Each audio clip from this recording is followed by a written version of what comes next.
Okay, welcome everyone to the Policy Committee meeting of October the 11th, 2023. Today we are pleased to be at Myrtle Bilt Community Center and would like to acknowledge that this school is on the unceded and ancestral territories of the Squamish and St'át'imc nations. So we are very pleased to be conducting our meeting from here. We'll begin with the recommendation for the agenda adoption. Is there anyone who would like to make that motion? April, thank That you. the agenda of this meeting be approved. Thank you. And Rachel and April, thank you so much. All in favor? Any objections? That's passed. The next recommendation? The minutes. That the minutes of the policy committee meeting held on June 14th, 2023 be adopted. And is there a seconder? Melissa, thank you. All in favor? Opposed? And that's carried. Perfect. I see no trustee items at this time, no presentations, which brings us to our first information item. The 2023-24 policy review schedule, and I will hand that over to Danielle. Chris, did you have hand, Chris? No, you go ahead. Okay.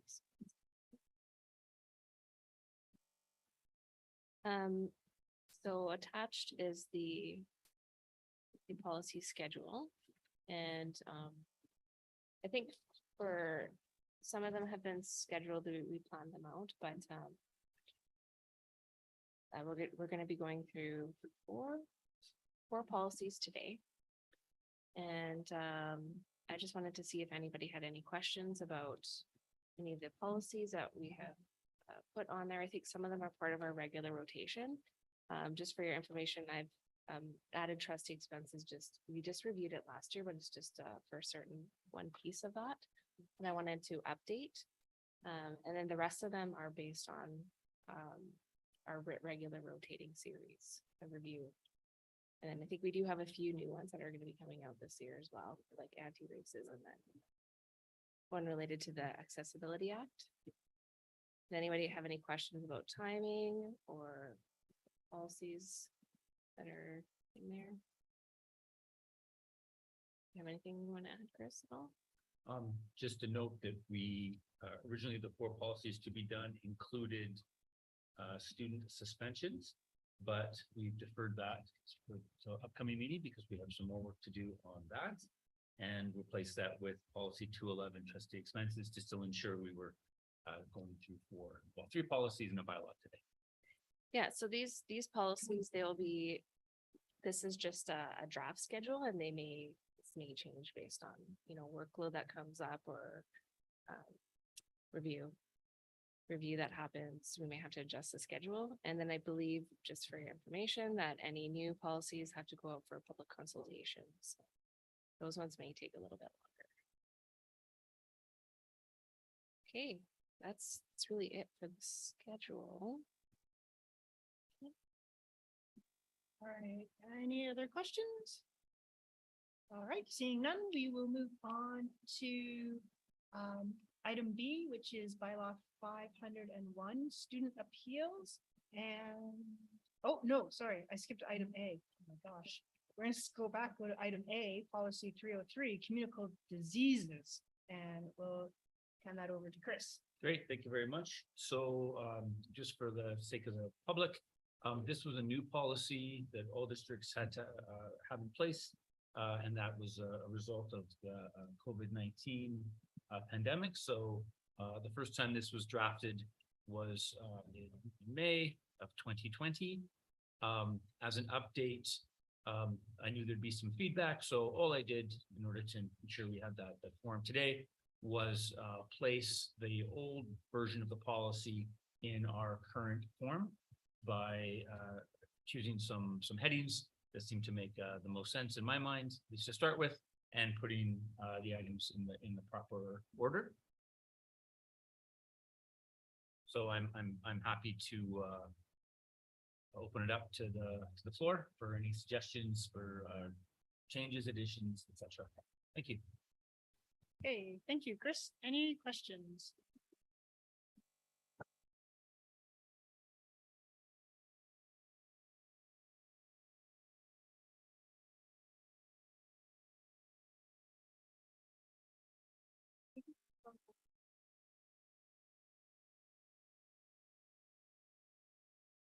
There you go. Yeah, there you go. Yeah, can Okay. you screen share it instead? Anybody, somebody? I cannot. Would you like something pulled up? Yeah, we usually screen share, right? So we can see it up there. You can pull it up if you like. You want to see the draft policy? Whatever. Yeah, I can do that.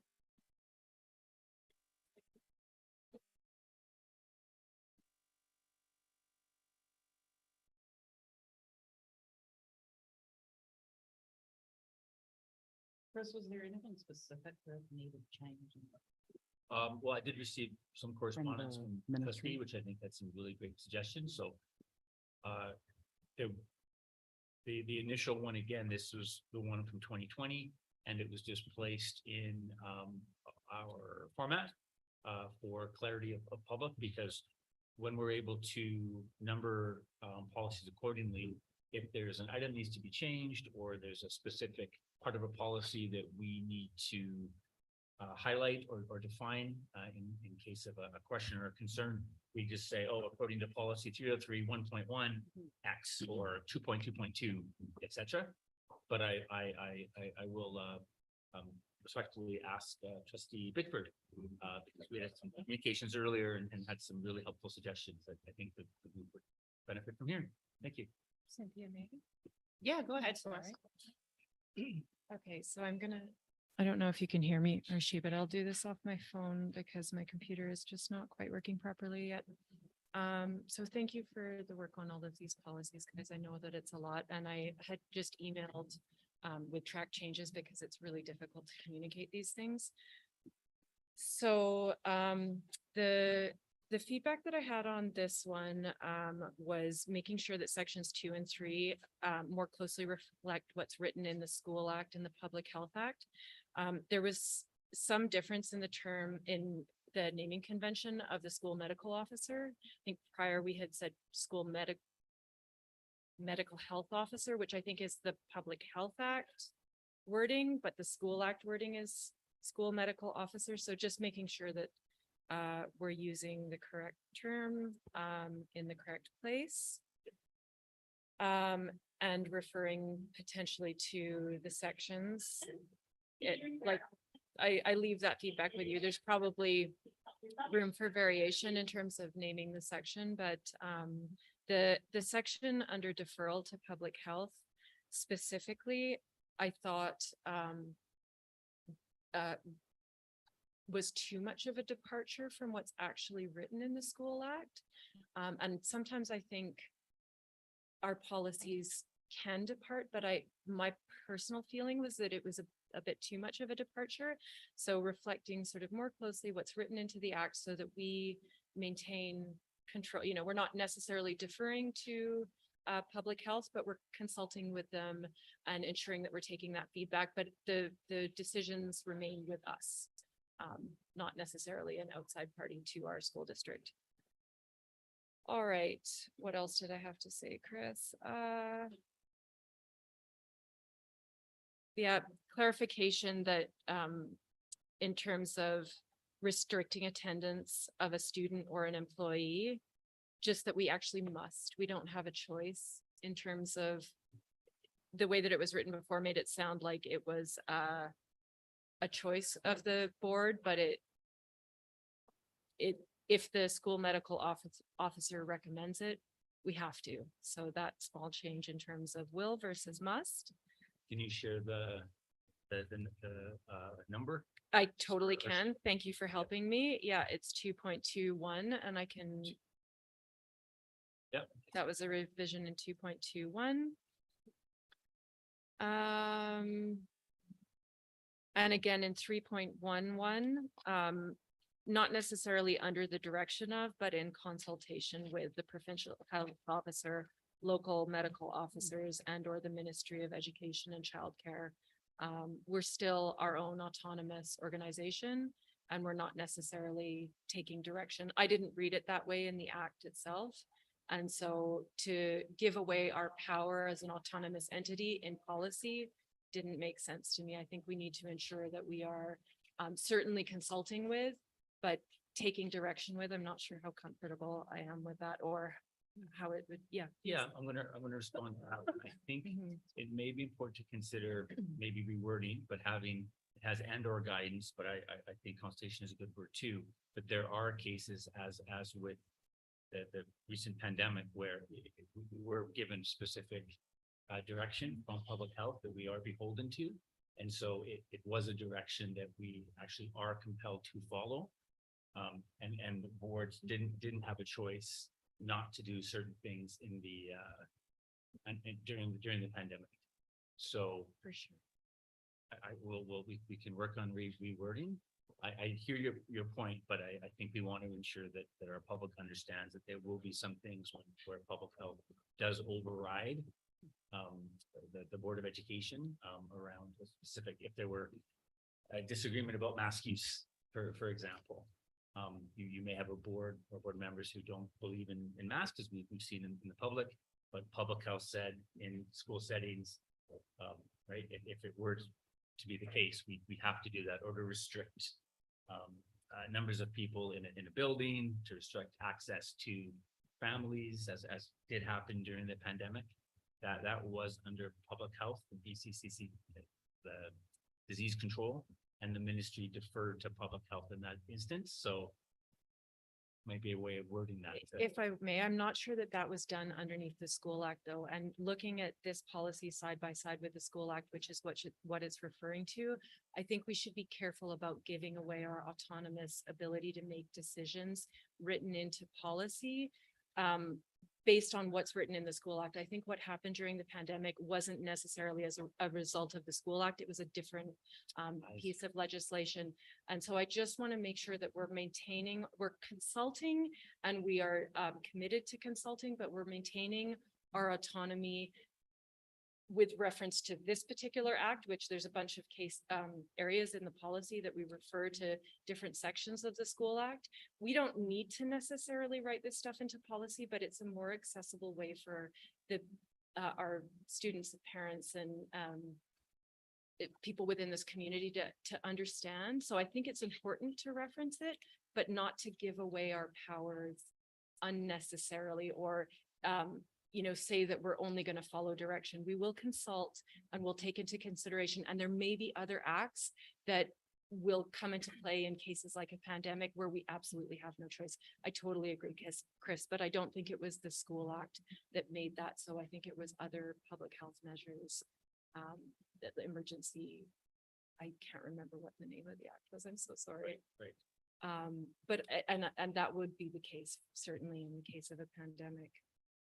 3.13, just referencing the specific act again. And then there was a few places in this policy where we had parents, but not yet caregivers. Right. So I think that was it. Thank you. Thank you.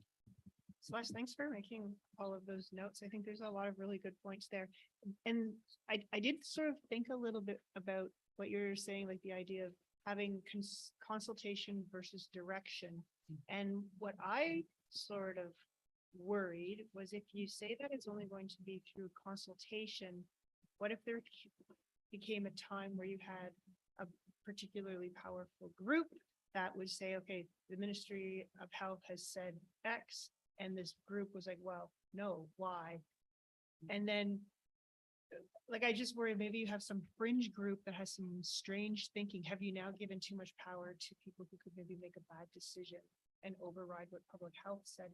So is there a way we could word that you could say, in situations such as most, we're going to have consultation, but there may be those occurrences, as in the example of the pandemic, where we would be more required to take their direction. Is there a way to combine both of those options? So if I may, that's where public health comes in, and that's where the legislation that was created during the pandemic accounted for rare situations like that, that we don't need to do that because the province did it, So right? it would override.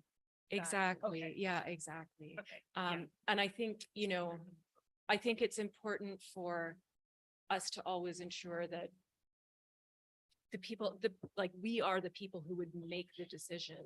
And the people sitting at this table are, succession planning and making sure that there's always people here that will make decisions that are in the best interest of the community and Mhm. not be swayed by fringe groups or Mhm. just to speak to the You hope. concerns. Yeah. Yeah, Yeah, you hope. yeah, it's But it- us. We are the people that are responsible for protecting against those sorts of things. Yeah, yeah, okay, that was just my one concern. And then, just as you were speaking, another thing occurred to me.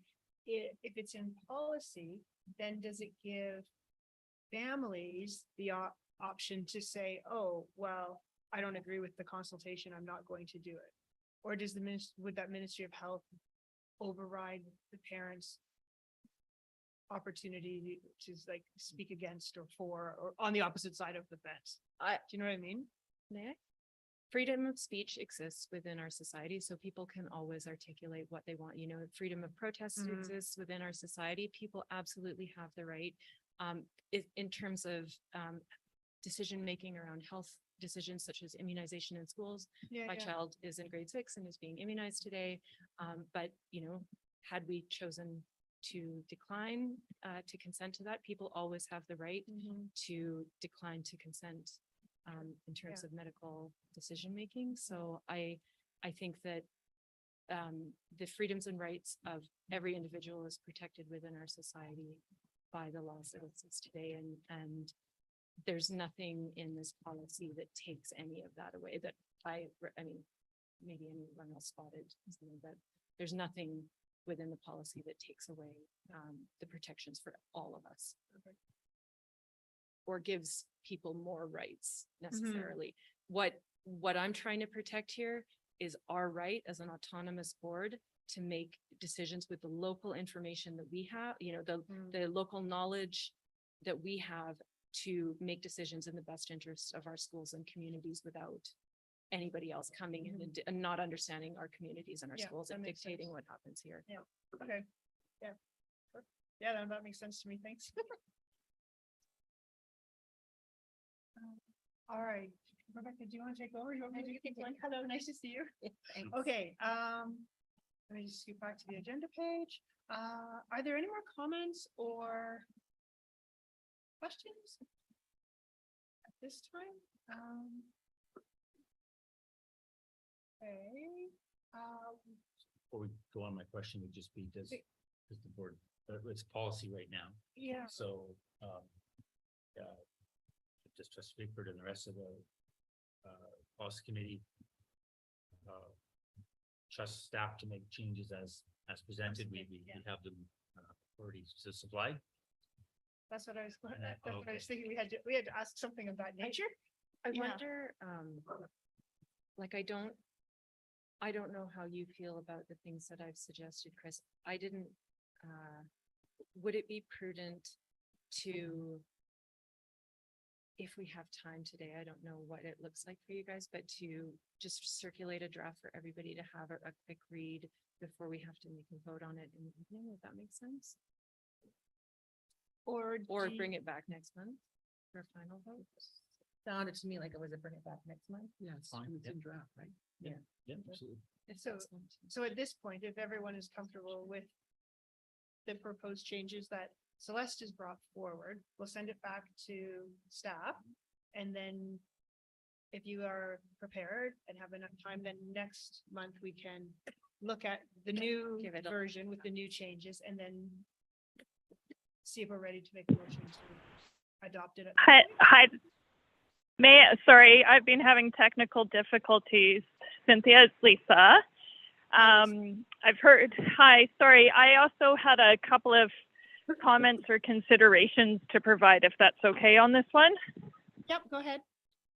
So I'm just wondering how 91 fits into all of the School Act, Section 91. And I'm wondering why we aren't giving more of the, particularly Section 5A and B, into the policy creation.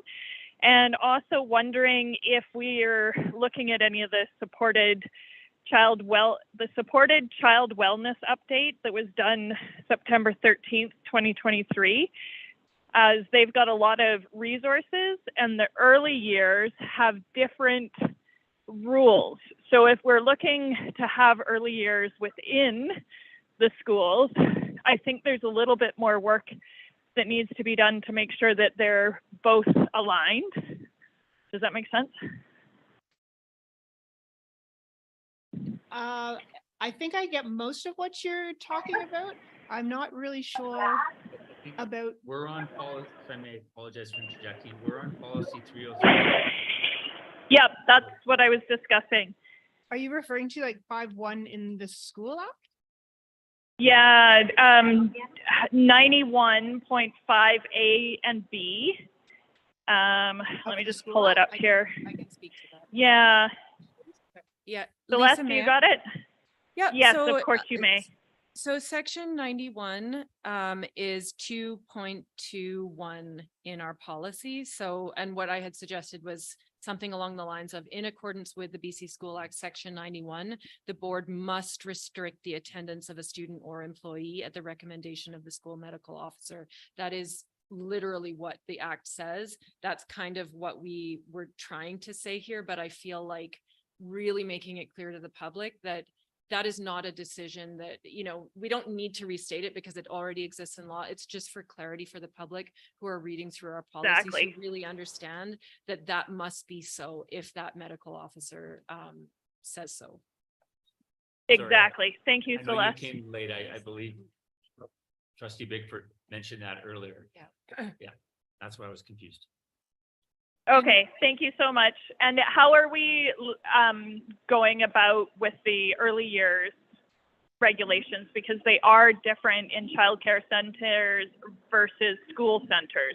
Are we encompassing both or assuming one model is better than the other model? If I could jump in and ask the question, maybe to Chris and to you, Lisa, because our early years programs are administered through Sea to Sky Community Services, wouldn't the policy then be theirs?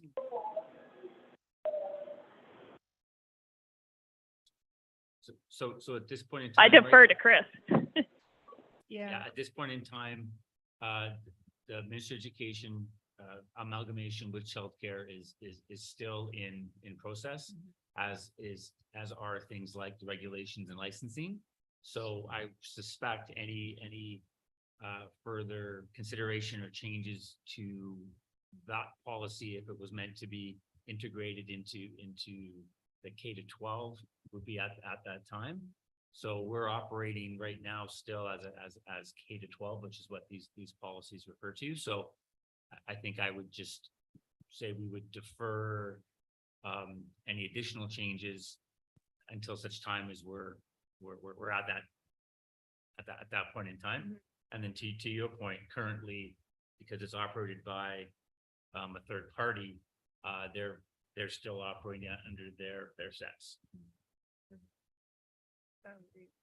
That's clear enough. Because but they would no, have. there's mud. regulations as well. Yeah. There's probably laws that apply to early years as well that. Oh, yeah. Does that help, Lisa?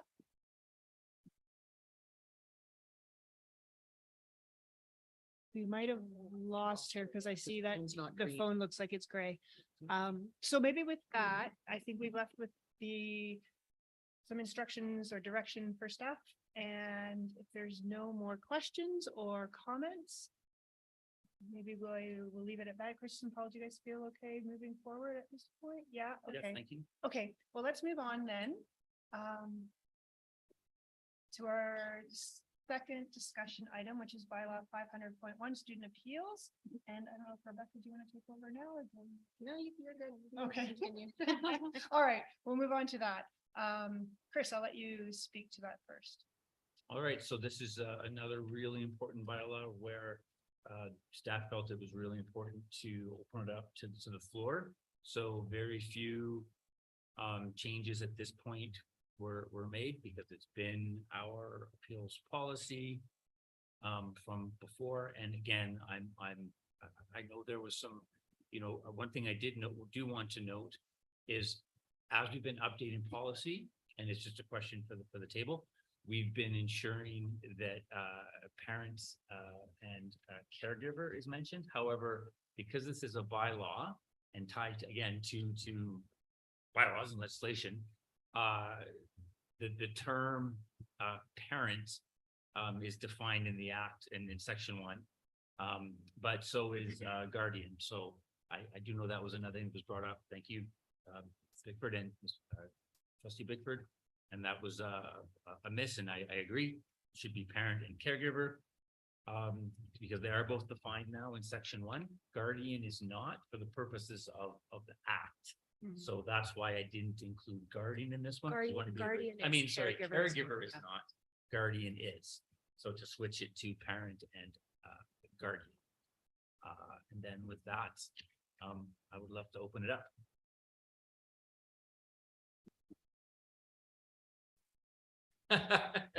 Siri's trying to get involved, excuse me. No.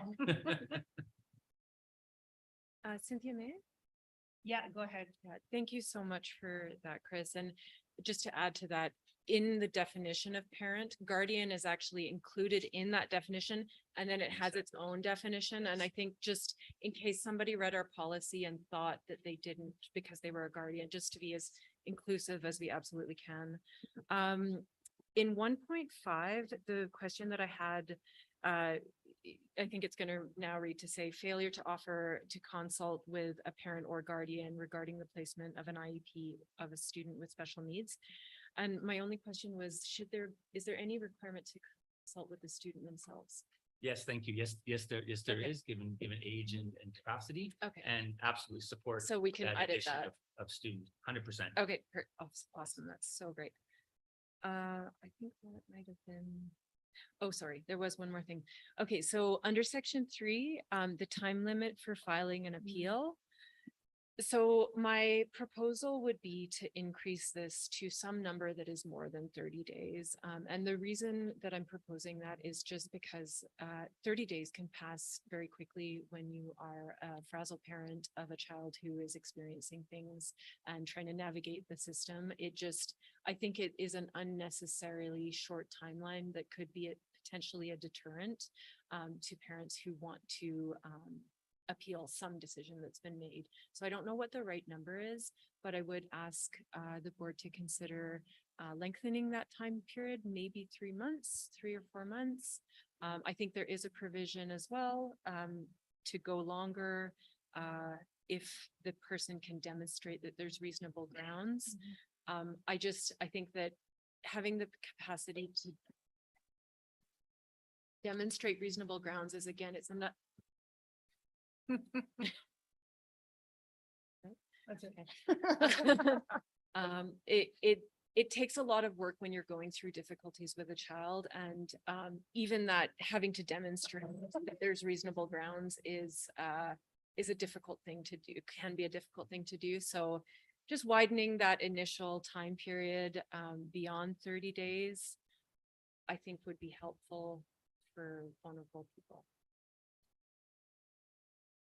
Yeah, go ahead, Chris. I'm just want to provide background because again, I'll give my opinion, but it's under the board. So the 30 days is based on the standard for the final level of appeal, which is with the Ministry of Education and the Superintendent of Appeals, and it is also 30 days. So my and it's just an assumption, a supposition, is the original 30 days is probably based upon that. I would say the board is considering extending that time, so just be mindful of the impacts on the student and families if it's extended too far, because the decision that's made, the student will still be in whatever change that was. So to reverse something can also cause distress. So I think that's your point. If you're asking for a little bit longer, I would suggest personally 3 months, maybe too long. That's a third of the year in a 10-month school year. And I would suggest 45 days to be a little more reasonable if you wanted to extend, or even up to 60, but I feel 3 months is problematic. Just because of the length of the school year. We had that discussion. I don't recall. Yeah, and it was. That was one of the reasons.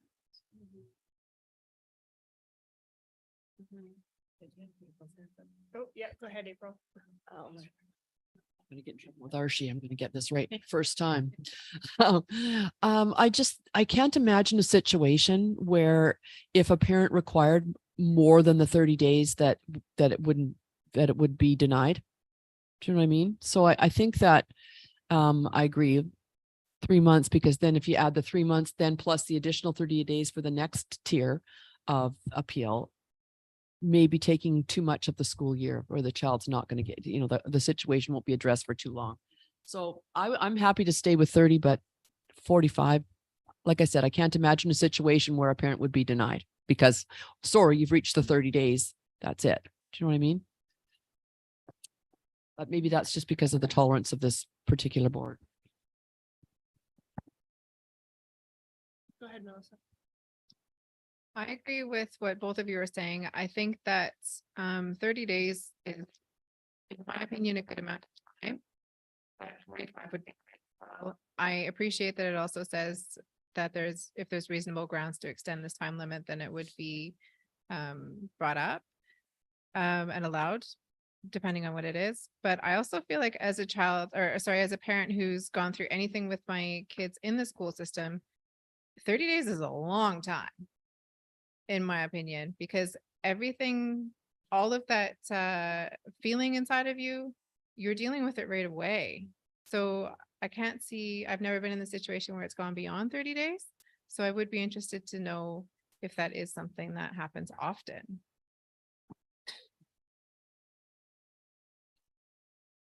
To answer, and I'm very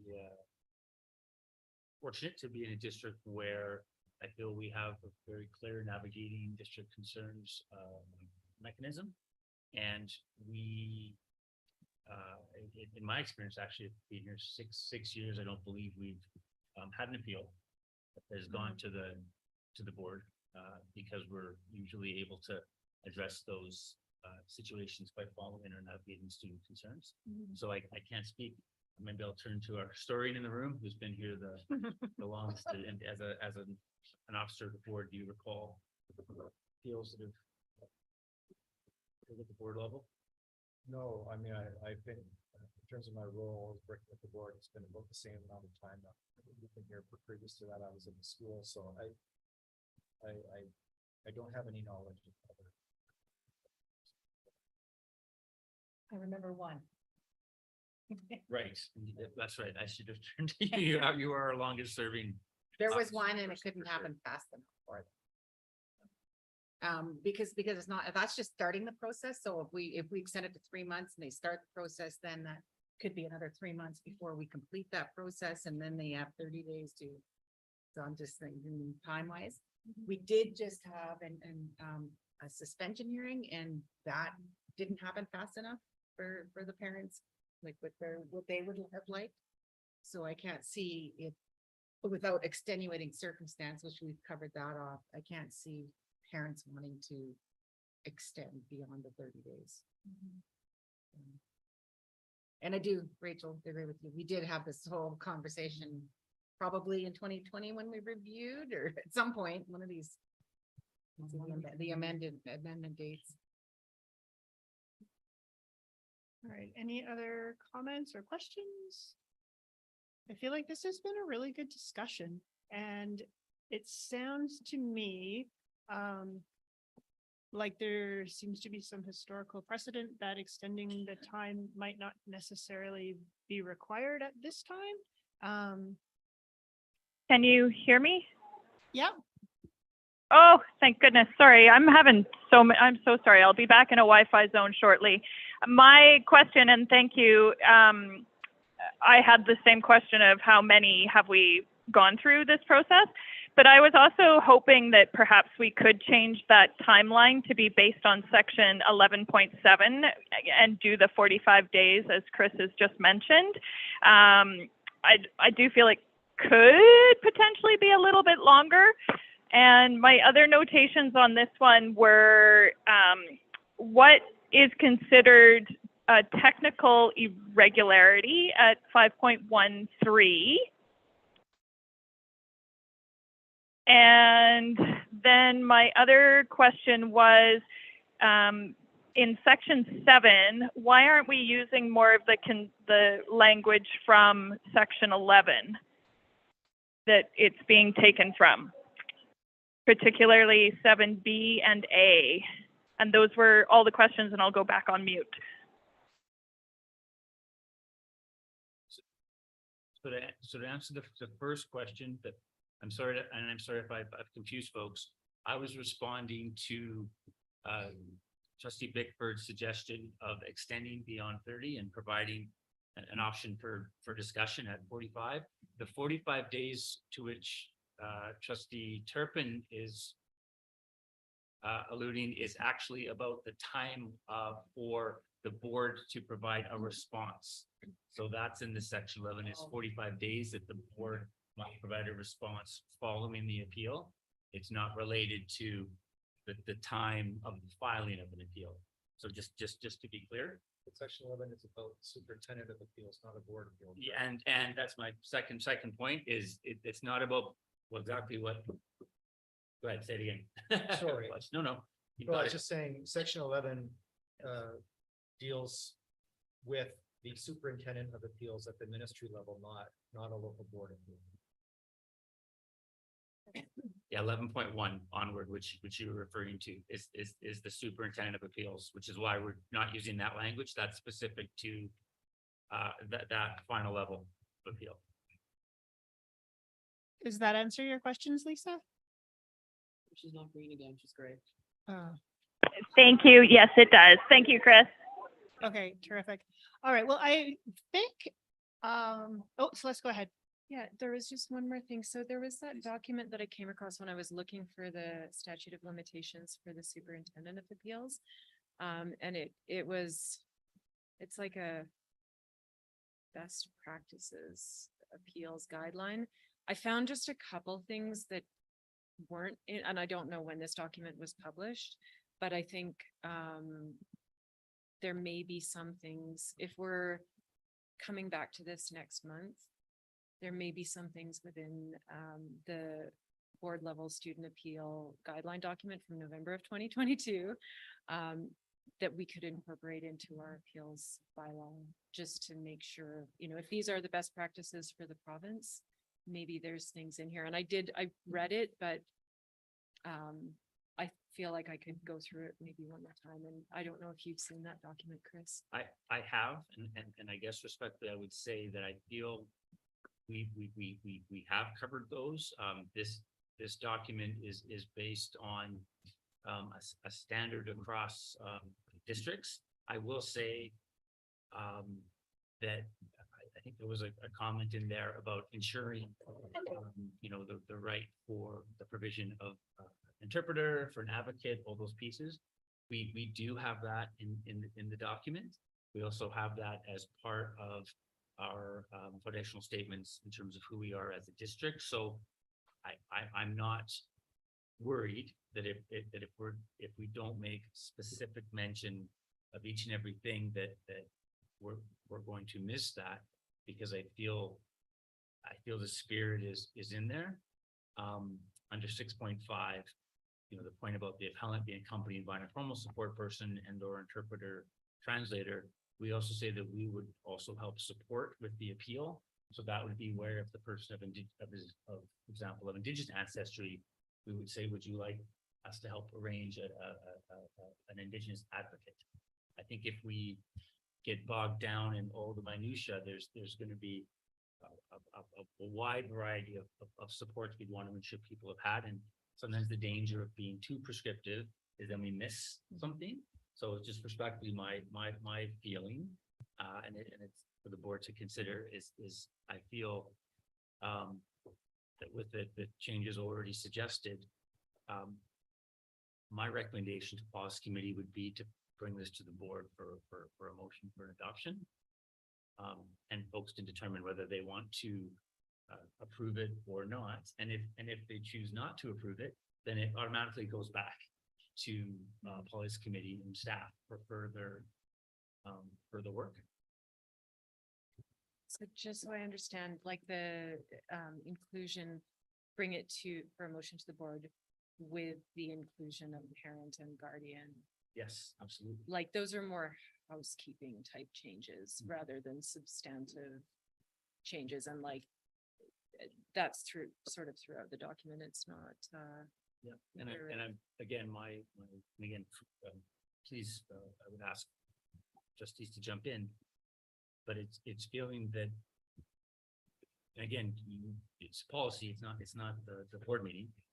So you should ask the policy committee, which is everybody, do they support the extension of the time, or do they want to keep it at 30? My hearing is they want to keep it at 30. So therefore that substantive change isn't at this point being brought forward. And for my recommendation to other than that, with the housekeeping leave as is my recommendation. I'd like to make a motion that we consider amending this bylaw to give 45 days for an appeal. It's the same amount of time that our board has to deal with it on our end after the person has made their argument. So I think that in fairness for vulnerable families, we give at least 45 days to submit their initial complaint. All right, so is there someone who would second that motion? So that requires a motion? No, because we're in policy committee, when we send it to the committee of the whole, you can just do a show of hands. I'm not sure I understand. Chris. So we're in policy committee, we're not at the board meeting, so it's only at board meetings where you make motions for policy. So you're just asking if it was 3 of us around the table, you'd be asking for support from the policy committee to move, to make that change. And I don't believe in policy committee that requires a motion. I think it's just a show of hands, because motion, right? I feel like making a correct? motion is a real safe way to document how we are making decisions. I don't know. See, no, and I'm fine with that too. If Yeah. people are more comfortable, but I just don't think it's necessary, but It's I a formal don't- way to really document what you, I'm not fussed. I don't know. Okay, Yeah, my worry is opening up that Pandora's box here. Now, every time we want to make a change, we're gonna have to make a motion that we want to change.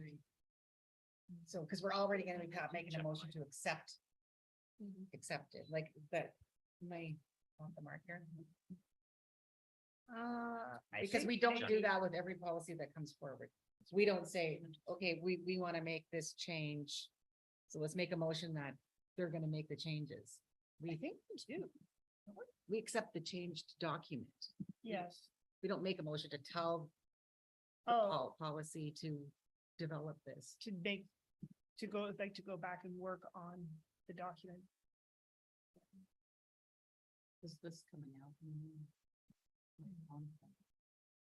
Yeah, so again, So that's- policy committee provides the recommendation to the board to approve a policy revision. It could have just been housekeeping, it could be substantive. Folks at policy committee can make other suggested changes. But technically, the committee determines what changes are going forward. And then if the trustee disagrees or their motion or their suggestion is supported, which happens, is democracy, they can vote against the motion. Right, and that's absolutely fine. I'll just quickly look up, sorry, I don't have that off the top of my head. I'll you look up the policy piece, just about motions, if that's. So I'm wondering if, like, would it be the same, like what you're asking is for the number 30 to be changed to the number 45. Is that not any different than just asking for the parent guardian switch? In which case it wouldn't require a motion because it's just another bit of, I don't want to call it housekeeping because it's more substantial than that. but- It's more substantial than housekeeping. Yeah. So we have to make a decision at some point, whether it's later, like how we make that decision. I think maybe there's a few ways we could do it. I'd have to look at Robert's rules and. So well, would you be comfortable then if we went ahead, when we bring this out in the public meeting, that we say there is a recommendation in the policy? I think it would be, sorry. Sorry, I would do it. Yeah, I think we should do make a that here, decision. yeah. And the One way point. that we normally make decisions is through motions. That's why I made a motion. Like we can just, all in favor, debate, discussion, blah, blah, blah, and then put it to bed and move forward later on, knowing where the committee stands, right? Like On the just on 45 minutes. days, Sorry. 45 seconds. You have 45 45 seconds. Okay, I agree. That's. That might be a little unrealistic 45 minutes. Yeah, I'm Speaking looking, of which, though, we do only have 15 minutes left in this. Okay, and I have the answer. I found Okay. it. Even though we're not appointed, everybody's on it. It does may vote on questions before the committee, so it is a vote. Doesn't say motion, but it is a vote. that's what a So either motion way, is. fine, that's right. That's All it. right. Could be show of hands or it could be a motion. Okay. Fine, Well, fine. let's do quickly then, in light of time, if everyone is comfortable, we have like probably 11 minutes, maybe 12. We Maybe haven't had a just like a seconder. We haven't had a show- seconder yet. You need a Oh, Right. so we're gonna, Oh, we okay, don't. I'll okay, second that. okay, Okay. let's just go. Okay, okay, we've got Rebecca as a seconder for that. So Any discussion? is there any discussion on changing the 30 days to 45 days April? Okay, I just want to have, I don't know the answer to this. Sorry, Hershey. I just would like to have a discussion. I liked your point about keeping it consistent, that the 45 days from the superintendent's side, it should possibly match that. So that makes sense to me. But I'd like to, I would like, that's why I'm opening up. I would like to know it makes sense. It sounds good for consistency, but I bet you there's another side of it, which I'd like to hear. Yes, just objectively, the superintendent of appeals timeline for submitting an appeal is 30 days, which is what the district one is modeled after. The 45 days that was brought up by trustee Turpin is the 45-day timeline for a response, which we also have. So boards must provide a response to an appeal within 45 days. And the superintendent of appeals will also provide that response within 45 days. So we're just conflating the filing of an appeal with the response. So currently we're aligned with the superintendent of appeals. It's 30 days. And trustee Bickford is suggesting for some compelling reasons, let's extend that to 45. So then it wouldn't match again. No. It doesn't 30 have is the to. number. Yes. So the consistency piece then doesn't make sense anymore. It would be consistent in terms of giving the appellant the amount of time, the same amount of time that we have to provide a response.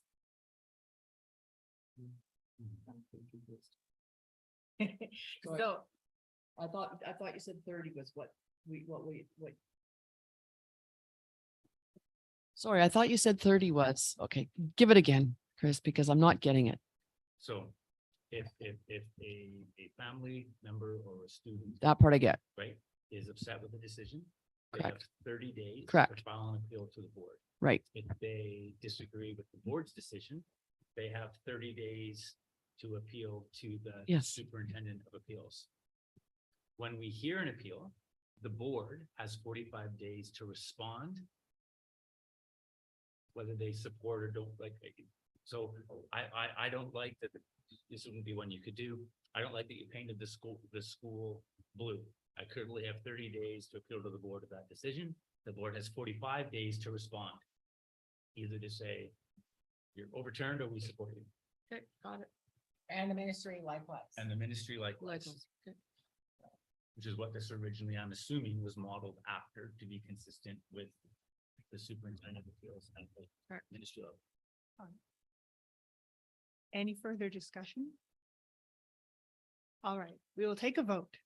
All those in favor of changing the number of days to 45, please raise your hand.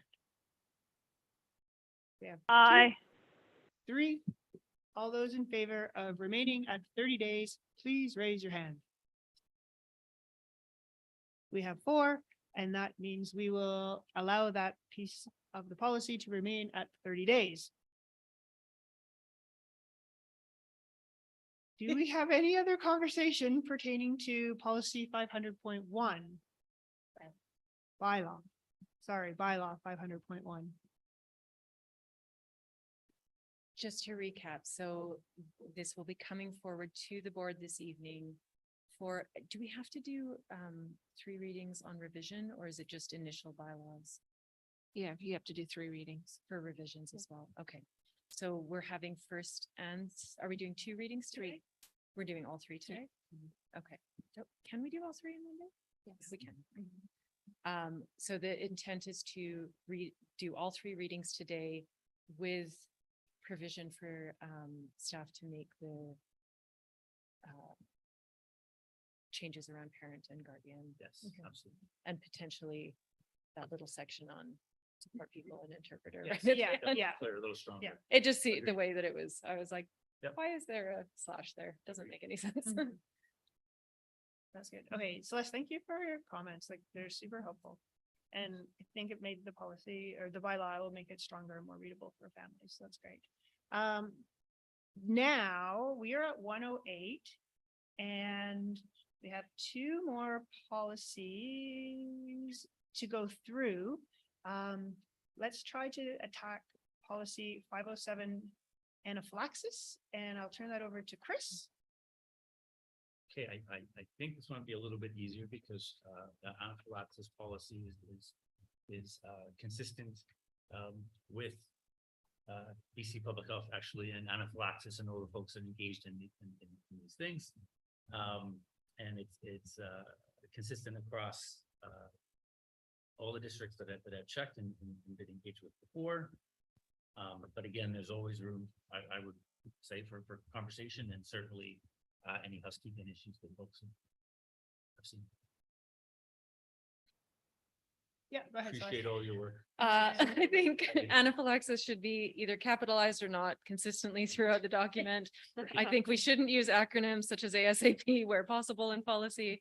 And 6.15, I just thought it could be reworded a little bit to make it easier to read. And also the caps of not, we don't usually talk in all caps in policy, so I don't know.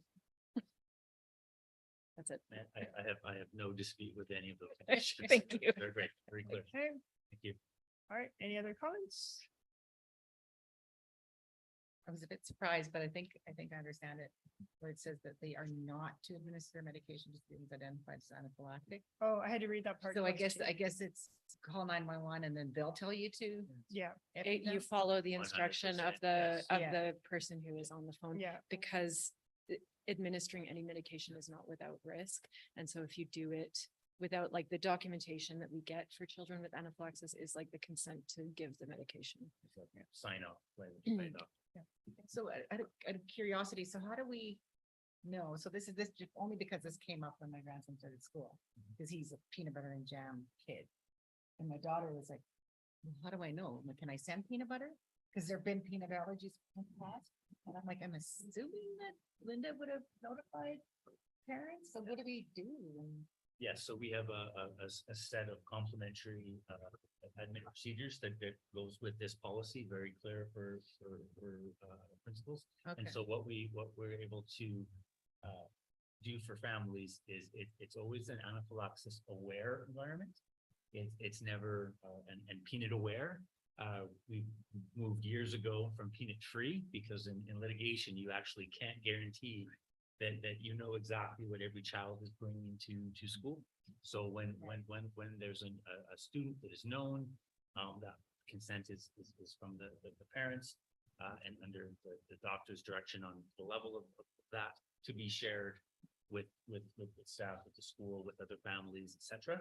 And so all school sites and classrooms do their best to ensure that there's any kind of reaction folks might have to an allergy, that they're, again, allergen aware Okay. sites, because we actually can't guarantee peanut free.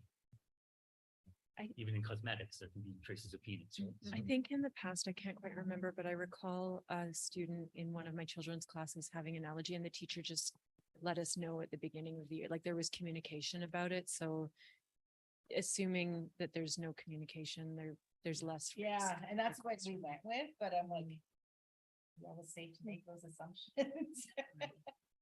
Peanuts were always banned here. at most of schools. You weren't allowed to- No peanuts.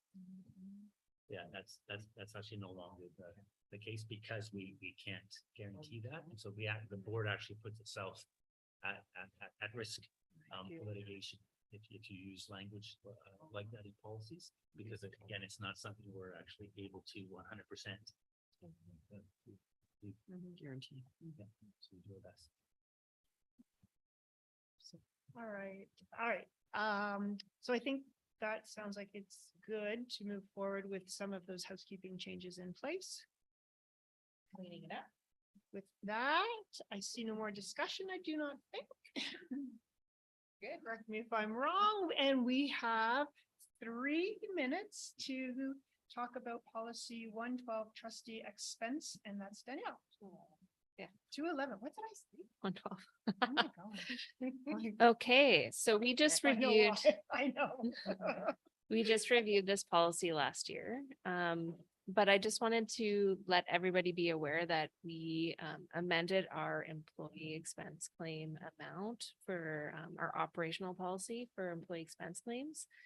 So we did it after reviewing what a number of other school districts are doing, and based on what's happening with inflation and stuff, we bumped up our employee expense claim per diems for meals. And so I just wanted to make you aware of what they are. So for breakfast, it's $15, lunch is $20, and dinner is $30, and for a full day, it's $50. That can't be right. It's $55.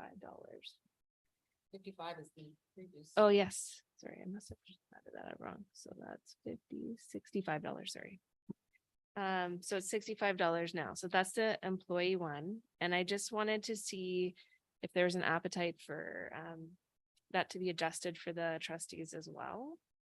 So I provided you some information on what other school districts' rates are. They're not all consistent either, but just open for conversation. Rebecca, do you know when the BCSTA plans to look at their rates again, or have you? heard No, I anything? haven't heard anything, and it's still at the 12, I was just down it last night, 12, 17, and 26. But I find, especially when we're going to BCSTA events, know. it doesn't nearly cover any. Even in our communities now, it's hard to, you have to. Be. I think we're trying to be consistent and extend that to everyone who works with and for our district, and didn't feel that it was actually fair to our trustees to be held to a lower amount than staff. than everyone else. We did the same with mileage recently. That's right. Yeah, so I would recommend that you move towards that unless you don't feel comfortable, because it is, I mean, you are trustees, you're political figures, and this will be in the policy if you align it with our rates. So it's totally up to you for a decision, because it is higher than the BCSDA rates. So, Is this a motion required? Is this a motion required? yes. Yes, it is. Okay, guess I can make the motion. I move that we align with the, no, we don't like that language, right? You want specifics. You can say SD 48. Okay, I move that we align with SD 48 employee, what do they call it? Allowances? Yeah, per diems. Perfect. Is there anyone who is prepared to second that motion? I will. Celeste, thank you. Any discussion? All right, seeing no discussion, all in favor? Any opposed? Seeing none, that will be carried. Great. And that brings us to 116, and we'll look to see if there are any questions of clarification from the public. Let me check.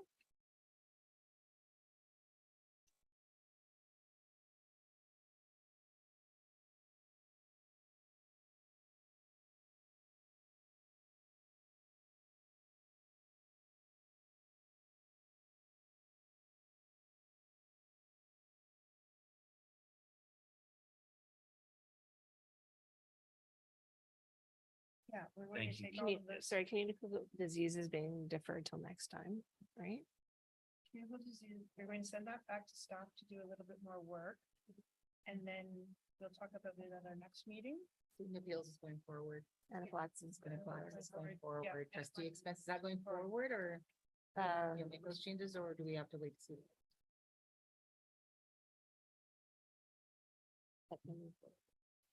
Where do you have the amount? Yeah. Just the wording. Yeah.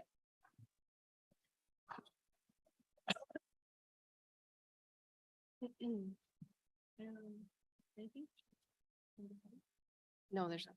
Okay, okay, seeing no questions from the public. I believe there are no questions here. Let's take one look around. No, She's putting a motion. oh, or she's putting a motion in.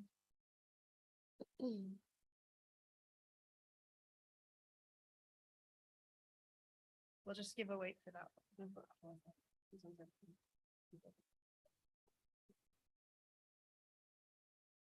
No, you have to read.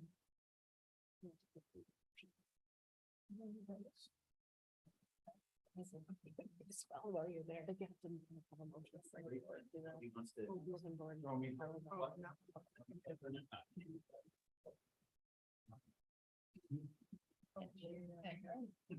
And then policy 211.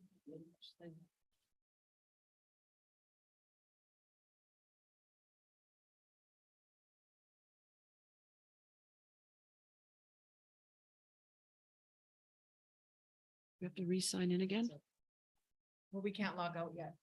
Okay, We're not closed. okay. We just have to make one motion. Do we have Oh, a yeah, okay, recommendation yeah, there? Yeah. Okay. Is that For someone. everything? Anaphylaxis policy, no. Okay, all right, we do have a recommendation, if anyone is prepared to make that. That the policy committee recommend the Board of Education approve policy 507 anaphylaxis, policy 211 trustee expenses and bylaw 500.1 student appeals procedure with changes as discussed. And do we have a seconder for that? Okay, thanks. Melissa, any discussion? All in favor? All right, and any opposed? That is, that motion is passed. All right, and we've checked for questions of clarification from the public, seeing there are none, and the business of this meeting has all been taken care of. I will call this meeting adjourned.